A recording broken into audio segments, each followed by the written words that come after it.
We have two individuals. We have Coterie and Lauren. Coterie decides that he's going to put away $300 a month, and at the end of the year, he's going to deposit $3,600 a year into his life savings. He begins doing this at age 20. Coterie's line of reasoning is that if he starts early, he can put away a modest sum. It may be a little bit difficult for him to put away $75 each week.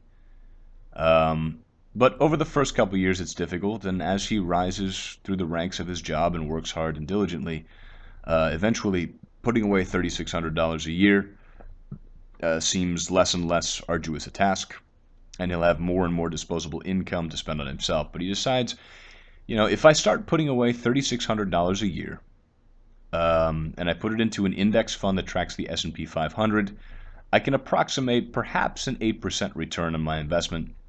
I'll just leave it there and it'll passively grow. And so Coterie begins putting $3,600 a year at age 20 into his life savings.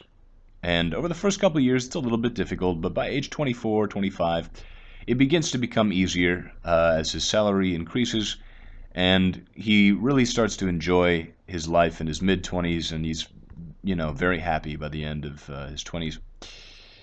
Lauren, however, decides that she's going to put no money into her life savings until she's 30. Now, Coterie continues to put $3,600 into his life savings.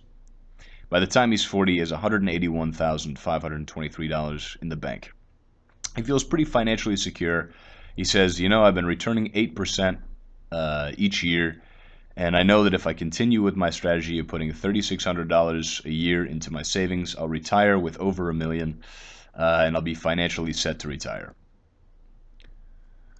Lauren decides that she wants to frolic about throughout her 20s, splurge with that extra $75, go buy dresses, go buy impulse buys, go to the club more often, get hit on by guys and turned down, and then go and write bitter, angry, sad, elite daily articles vomiting her feelings about how all men are weak and are not true men, and where have all the good men gone, and whatever sort of floats her boat.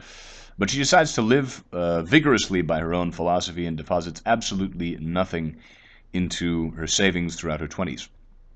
Then she hits age 30, and reason finds itself into her brain, and she says, oh my God, what have I done? I need to work harder. But because she's been frolicking about throughout her 20s, she hasn't really built up a lot of credible or tangible or transferable work experience. So, even though her salary when she turns 30 is much lower than Coterie's, she decides that she works really hard and saves everything. She lives ruthlessly with herself. She doesn't allow herself to impulse buy ever. She lives very, very frugally, and she's just miserable. But she manages to put away twice as much as Coterie each year from age 30 to 40. And so she puts away $7,200 a month, and they both put their money into the same index fund. And so at the end of her 30s, when she turns 40, she has $119,848 in the bank. So let's take a look at the results. Coterie invested $3,600 for 20 years. Lauren invested $7,200 for 10 years. The total of cash in their life savings, or available to them at age 40, though, is quite different. We see that Coterie has $181,523. Lauren has $119,848. So the results are that even though they invested the exact same nominal amount of cash, Coterie is richer by $61,675, and Coterie was happy throughout his 20s and his 30s, whereas Lauren was miserable throughout her 30s, even though she may or may not have been happy in her 20s. But just for curiosity's sake, let's see how they both retire. Let's say that Lauren continues putting, she says, I'm going to catch up to Coterie. I'm going to continue putting $7,200 in my account and double the amount of investment that Coterie is putting into his account until we both retire at age 65. Now, who, gentlemen, I wonder, will come out richer at retirement? Let's find out. Lo and behold, Coterie still has $200,000 more than does Lauren.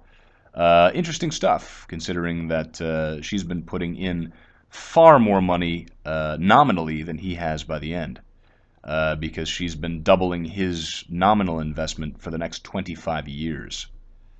So, actually, I'm curious about that. Let's see how much. Oh, let's see how much more she's paid than he has.